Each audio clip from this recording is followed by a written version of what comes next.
5 अक्टूबर को मोहन कैबिनेट की बैठक होने वाली है। बता दें कि 5 अक्टूबर को मोहन कैबिनेट की बैठक होगी। मुख्यमंत्री डॉक्टर मोहन यादव की अध्यक्षता में दमोह के सिंग्रामपुर में बैठक होगी। नर्मदा कोपरा नदी प्रोजेक्ट को मंजूरी मिल सकती है। इसी के साथ ही ग्रामपुर में पीपी मोड पर रिजॉर्ट बनाने को भी मंजूरी मिल सकती है। तो सरकार अपने हाथ में लेकर एयर स्ट्रिप के रूप में अब इसे विकसित करेगी।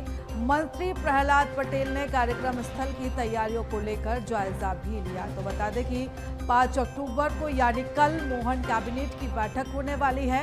इस कैबिनेट की बैठक में कई प्रस्तावों पर मोहर लगेगी। तो ये बैठक होगी दमोह के सिंग्रामपुर में, ये बैठक होनी है। तो नर्मदा कोपरा नदी प्रोजेक्ट को मंजूरी मिल सकती है।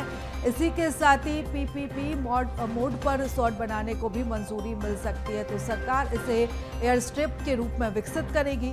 मंत्री प्रहलाद पटेल ने कार्यक्रम स्थल को लेकर तैयारियों का जायजा भी लिया।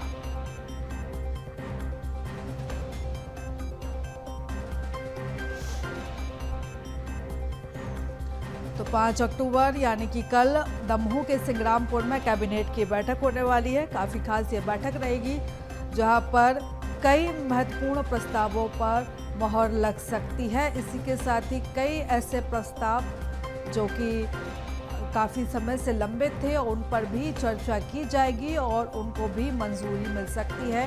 कई महत्वपूर्ण निर्णय लिए जा सकते हैं। तो कल की कैबिनेट की बैठक काफ़ी खास है और इस खबर पर ज़्यादा जानकारी लेंगे हमारे सहयोगी मनोज हमारे साथ जुड़ चुके हैं। मनोज, कल बैठक होने वाली है कैबिनेट की, सबसे खास बात यह है कि इस बार दमोह सिंग्रामपुर में ये बैठक होगी। जी बिल्कुल, क्योंकि सिंगापुर में ये कल कैबिनेट की बैठक है और वहाँ के क्षेत्र को कई नई सौगात भी जो है मिल सकती है।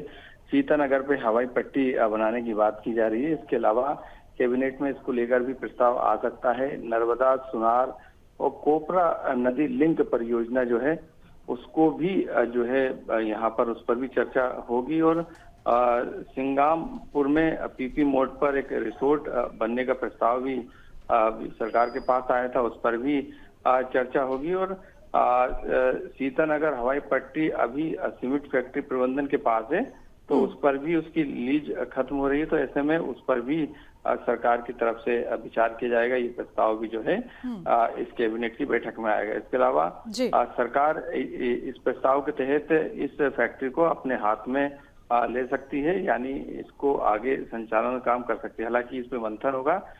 इसके अलावा जो परियोजना है उसको सरकार से मंजूरी भी मिल सकती है। ये प्रस्ताव भी आएगा क्योंकि महत्वपूर्ण परियोजना है। इससे आसपास के कई हजारों लाखों किसानों को जो है इससे सिंचाई में मदद मिलेगी। और नरसिंहपुर जिले में जो बरनाम स्थित नीमावली घाटी के पास जो डाइवर्ट किया गया है नदी को, उसकी प्लानिंग लगातार सरकार की तरफ से की जा चुकी है। और जो 2016 में सर्वे भी सुनार और कोपरा नदी को जोड़ने को लेकर हो चुका है। तो ऐसे में इस परियोजना की जो पूरी लागत है वो 250 करोड़ है। हालांकि सरकार इस परियोजना को काफी तेजी से करने का प्लान कर रही है। यही कारण है कि इन जो तमाम प्रस्ताव इस क्षेत्र से जुड़े हैं उन प्रस्तावों पर हरी झंडी मिल सकती है। हालांकि ये कहा भी जा रहा है कि तबादला नीति क्योंकि लगातार हर कैबिनेट में अटक रही है, कई प्रावधान और कई नियम और उसमें नए जोड़ने की बात की जा रही है। हालांकि इस कैबिनेट की बैठक में तबादला नीति का प्रस्ताव भी आ सकता है। ये भी चर्चा जो है प्रशासनिक गलियारों में है।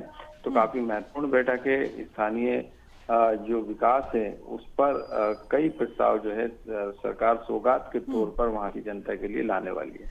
बिल्कुल, यानी कि काफी महत्वपूर्ण कल की ये बैठक होगी और तमाम फैसले जनता के हित में लिए जाएंगे। फिलहाल तमाम जानकारी के लिए, चर्चा के लिए मनोज धन्यवाद आपका। बने रहिएगा आप हमारे साथ और भी खबरों पर आपके साथ विस्तार से जानकारी लेंगे।